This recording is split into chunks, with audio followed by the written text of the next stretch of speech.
freebies has become a point of contention between the union government and the non-BJP ruled states. In fact, this matter has now reached the Supreme Court of India. In fact, the Aam Aadmi Party, the DMK and the YSR Congress have also joined the arguments in the Supreme Court.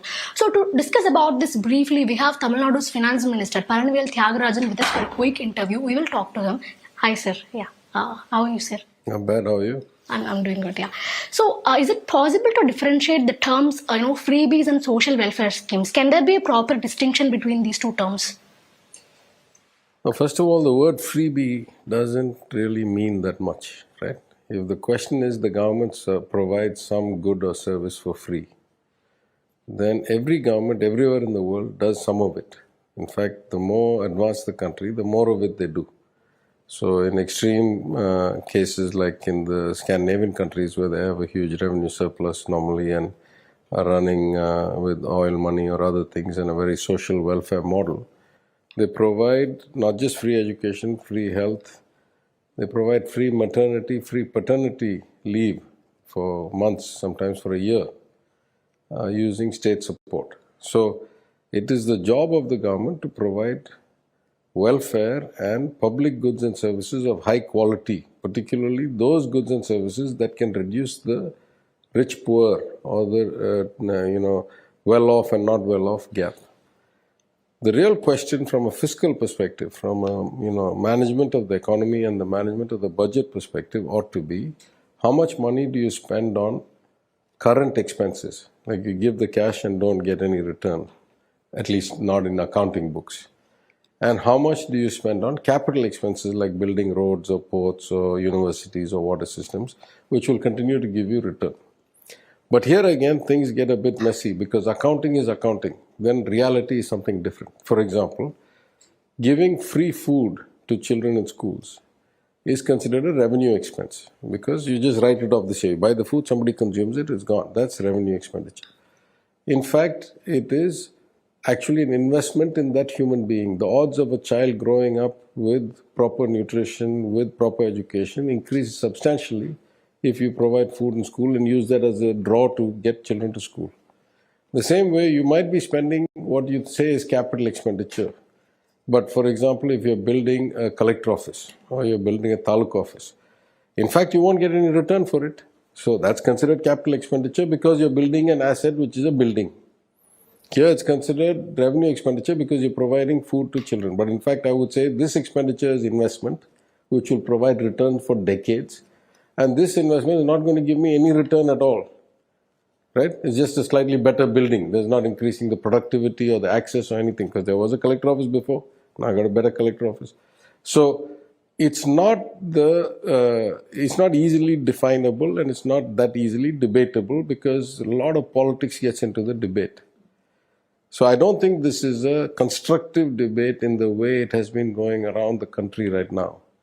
It's kind of a low politics debate without much substance or real policy implications. So, basically, it's whether it's the union government or the state government, it's the responsibility of any government to provide good education, good health care, good sanitary services, etc. So, can they be called as free, like if it's given free to the public? No, I'm telling you explicitly, the term means nothing. It's not, whether it's provided free or at a low cost or a subsidized and all that is not the indication of whether it's a freebie. The freebie itself is a meaningless term. Let me try and take the debate to some place where it should have some meaning. And this is not a political issue. It's not a BJP versus DMK or YSR Congress issue.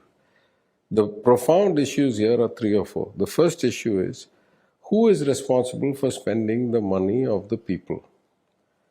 In most democracy, that is the elected House of Representatives. In the United States, which has a presidential form of democracy, it's the Senate and the House, what they call collectively Congress, the elected members.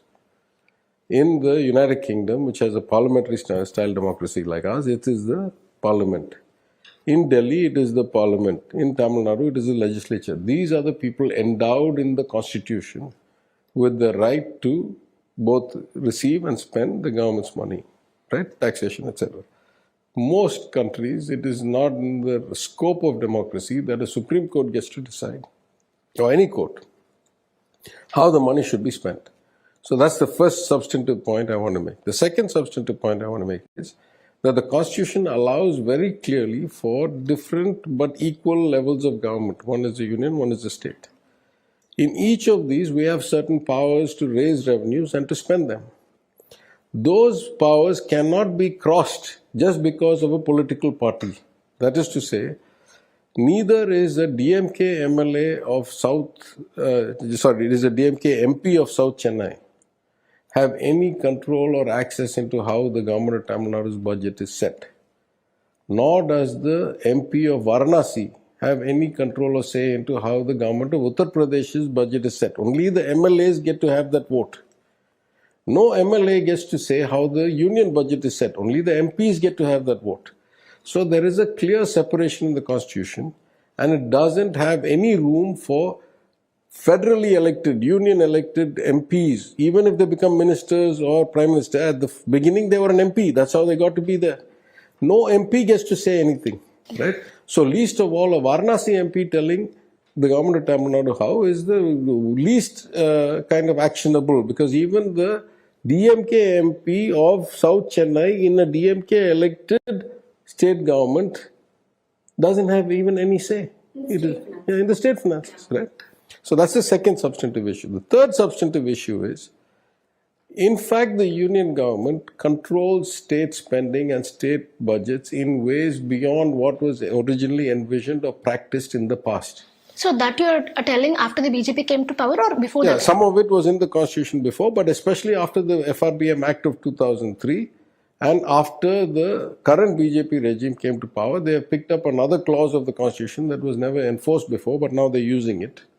And they effectively control the state's borrowing and state's finances in ways that have never been done before 2014.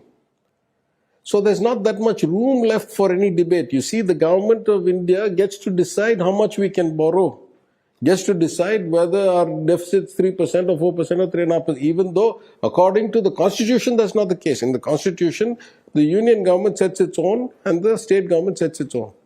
But using 293(3) article of the Constitution, the union government says that whenever a state owes us money, we get to let it borrow or not borrow outside. So using that, they put borrowing limits on every state every year. So already the union government completely controls the state's total borrowing and total fiscal book. Now if you say, within that borrowing, how is the money spent?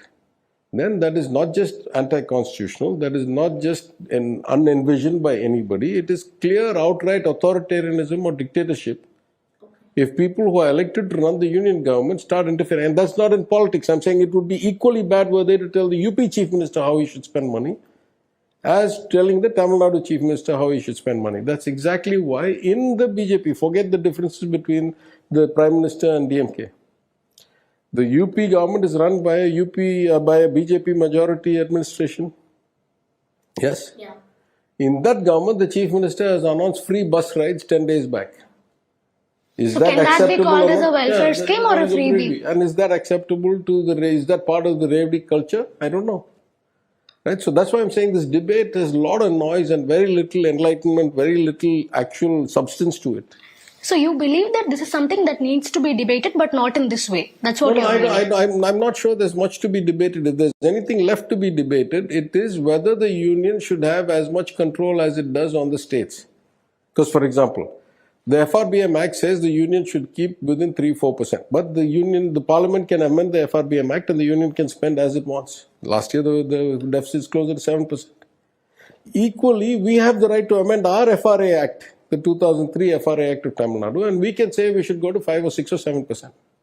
But we have a problem, because when the union government does the change in the bill, it can do whatever it wants. There's no second check above it. When we do the change in the bill, the first thing is that bill has to go and get the signature of the governor or the president. Now, these offices have all become politicized. They were not intended to be, but the governor of Tamil Nadu thinks he's some extra constitutional king of the country. He gets to decide which bills to sign and not sign. Completely anti-democratic, while actually to the concept of democracy, he gets to decide what he wants to sign and not. What if he refuses to sign the bill? So first control. Second problem, even were we to get the signature and pass the bill and get it actually implemented into law, Still they'll use 293(3) and say you cannot take money. Even though my legislature allows me to borrow 5%, they'll give me an artificial number and say you can't borrow more than that.